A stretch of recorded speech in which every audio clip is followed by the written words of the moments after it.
안녕하십니까. 새로운 한 주가 시작되는 월요일입니다. 주말 휴일은 편하게 보내셨는지요? 자, 이번 주에도 4주 알아맞히기로 여러분과 같이 대면을 시작하게 됐습니다. 자, 이번 주에도 이 전주에 내드린 문제를 풀어드리고 또 이번 주 새로운 문제를 내드리는 그런 순서로 이번 주 4주 알아맞히기 49번째 순서를 진행해 보겠습니다. 그럼 먼저 이 전주 문제부터 풀어드리도록 하겠습니다. 자, 이 4주가 이 전주에 여러분한테 내드렸던 문제가 되겠습니다. 갑술년, 정묘월, 개축일, 경신시에 태어나신 분 4주입니다. 자, 문제가 뭐였죠? 문제는 이 4주 관인상생 또는 살인상생이 될까요가 문제였습니다. 자, 첫 번째 힌트는 일지 축토가 신금을 생할까요가 첫 번째 힌트고, 두 번째는 경금, 시간에 있는 경금이 일간 계수를 생할까요가 두 번째 힌트고, 세 번째 연간 간목은 월간 정화를 생을 할까요가 힌트가 되겠습니다. 이 힌트를 풀게 되면은 관인상생 또는 살인상생이 되는 사주인지를 알 수가 있다는 얘기죠. 자, 제가 이 문제를 이 전주에 내드린 거는 상생관계가 무조건 이루어지지 않는다는 것을 보여주기 위해서, 또 사주풀이에서 상당히 중요한 위치를 차지한다는 얘기예요. 그래서 상생이 전부 상생이 아니다는 것을 알기 위해서 이 문제를 가져와 봤습니다. 자, 그러면은 사주 형국을 파악해 봐야 또 문제를 풀어볼 수 있겠죠. 자, 사주 형국을 파악하기 위해서 오행의 분포부터 알아보겠습니다. 먼저 일간이 내 편부터 알아볼까요? 일간이 개수 작은 물로 태어났네요. 물의 내 편은 비급인 같은 물이나 물을 생해주는 쇠가 내 편이 되겠습니다. 자, 비급인 물부터 찾아볼까요? 물은 사주팔자에 나와 있는 건 전혀 없네요. 지장간, 일지, 축토 안의 개수, 그죠? 그 다음에 시지, 신금 안에 임수가 암장되어 있는 정도입니다. 다음에 쇠를 찾아볼까요? 물을 생해주는 쇠는 시간의 경금 큰 쇠, 그 다음에 시지의 신금 큰 쇠가 있습니다. 그리고 다른 데는 없고 연지, 술토지장 간의 신금, 또 일지, 축토지장 간의 신금이 암장되어 있는 정도입니다. 자, 그러면 나와 있는 거 내 편은 경금, 신금 큰 쇠 뿐이죠. 그러면은 사주가 약해질 가능성이 있는 사주가 되겠습니다. 상대편도 찾아봐야 되겠죠. 상대편은 내 힘을 빼간 오행이죠. 식상, 내가 생하면서 힘이 받고, 재성, 내가 극하면서 힘이 받고, 관성, 나를 극하는 오행이니까 내가 힘이 약해지는 이 세 가지 오행이 상대편 오행이 되겠습니다. 식상은 뭔가요? 물이 생해준 오행이니까 나무가 되겠고, 재성은 불, 관성은 흙이 되겠습니다. 식상이 나무를 찾아볼까요? 나무는 연간의 간목 큰 나무가 있습니다. 그리고 월지의 묘목 작은 나무가 있고요. 그리고 다른 데는 없고 지장간에 없고요. 다음에 재성인 불을 찾아볼까요? 불은 월간의 정화 작은 촛불이 있습니다. 그리고 다른 데는 없고 연지 술토지장간에 정화가 암장되어 있고요. 다음에 관성인 흙을 찾아볼까요? 흙은 연지의 술토 큰 흙 광활한 대지, 그리고 일지의 축토 작은 흙이 있습니다. 그리고 다른 데는 없고 신금 안에 무토가 암장되어 있네요. 그러면 상대편의 힘은 대단하죠. 간목 큰 나무, 묘목 작은 나무, 술토 큰 흙, 축토 작은 흙, 정화 작은 촛불까지 합쳐서 상대편의 힘이 상당한 사주라 사주가 약해지겠네요. 자, 혹시 내 편 중에서 상대편으로 넘어간 건 없는지, 또 내 편 중에서 상대편에서 내 편으로 넘어온 오행은 없는지 한번 봐야 되겠죠. 내 편에서는 비겁이나 인성 중에서 상대편으로 넘어간 건 없고, 상대편 이 축토가 쇠를 생하고 있네요. 그리고 쇠는 나를 생하니까 얘 바로 살인상생, 관인상생으로 내 편이 될 수 있다는 얘기죠. 자, 이 오늘의 문제가 이거죠. 이게 관인상생이 되는지, 이게 내 편으로 넘으면 그래도 조금 사주팔자가 파워가 조금 실어지겠는데 어떤가요? 이루어질까요?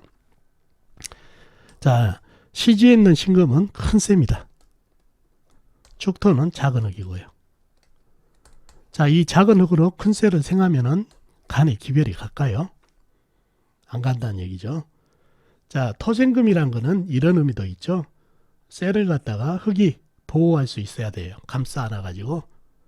쇠라는 거는 땅속에 잘 깊이 간직돼 있어야 보호가 잘 된다는 얘기죠. 근데 이 축도로 이게 보호가 되나요? 안 되고 작은 흑기운으로 저 큰 셀을 생하기에는 역부족이다는 얘기예요. 요게 바로 생구조란 얘기예요. 반대로 이 술토 있죠? 술토 옆에 유금이나 또는 신금, 작은 쇠조가 있으면 어떤가요?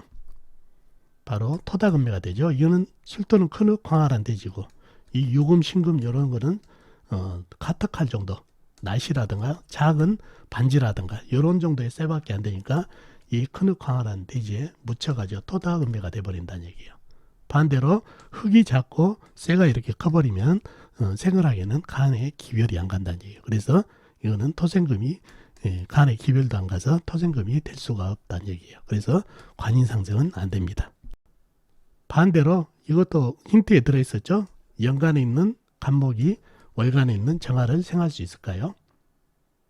바로 목다식이 돼버리죠. 큰 나무, 소나무를 작은 모닥불에 던져주면 오히려 모닥불이 꺼져버린다는 얘기죠. 촛불 같은 거는. 그래서 목다식이 돼버려요. 요런 생.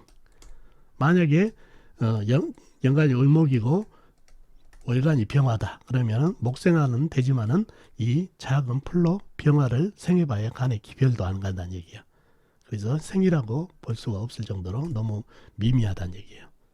그래서 이런 생관계가 잘 안 이루어진다는 너무 작아도 문제, 너무 커도 문제, 이러한 거를 잡아야 된다는 얘기죠. 물론 주변에 예를 들어서 정화 밑에 사화가 있다면 또 문제가 틀려지겠죠. 또 쇠가 있어가지고 금극목을 해줘가지고 장작으로 만들어주면 이 작은 불에도 잘 탈 수 있는 그런 상황이 되지만은 지금은 그렇지 않기 때문에 목다식이 돼버린다는 얘기죠. 그래서 목생화가 이것도 안 이루어지고 그 다음에 토생금도 안 이루어지는 그런 상황이 됐습니다.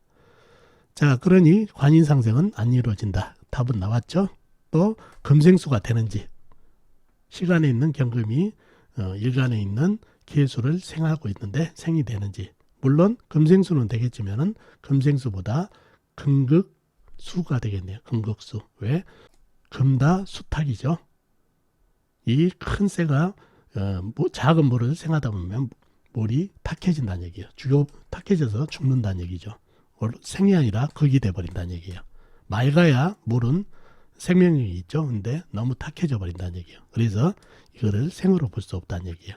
그래서 생은 되겠지만 오히려 생이 아니라 물을 흐리게 만들어서 물을 죽이는 경우가 되기 때문에 생이라고 볼 수가 없다는 얘기죠. 그래서 경금은 계수를 생할 수 없는 관계가 됐네요. 물론 이 경우도 밑에 해수가 있다든가 옆에 임수가 있다든가 그러면 물이 큰 물이 돼서 금생수가 되는 경우가 됐지만 이 경우는 주변에 물기운이라고 하는 계수밖에 없기 때문에 금다 수탁이 되겠다는 얘기예요.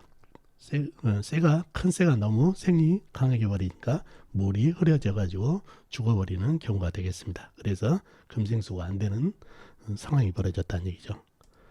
자, 이렇기 때문에 이러한 거를 잘 보셔야지 이 사주를 이론적으로 읊어보면 목생화, 화생토, 토생금, 금생수로 이루어지는 상당히 흐름이 좋은 사주로 볼 수가 있다는 얘기죠. 근데 뜯어놓고 보면 그게 안 되죠. 목극화, 그죠? 화생토가 안 되죠. 불이 꺼져버리니까. 그 다음에 토생금도 안 되고 금생수도 안 되는 이런 관계가 돼버렸다는 얘기예요. 이론적으로는 되지만은.